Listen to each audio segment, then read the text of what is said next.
তো আজকে চলে গেছিলাম আমাদের দাদার বাড়িতে, যেখানটায় আমরা পড়াশুনো করি।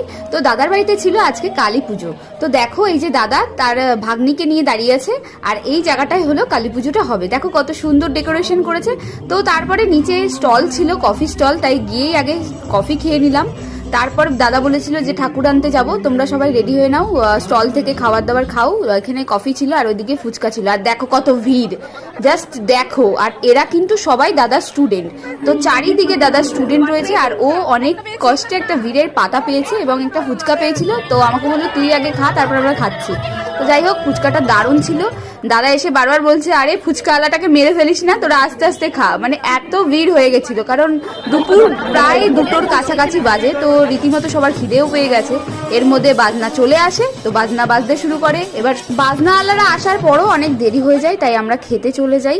তাই প্রথমে ছিল একটি নান আর হলো চানা আর হলো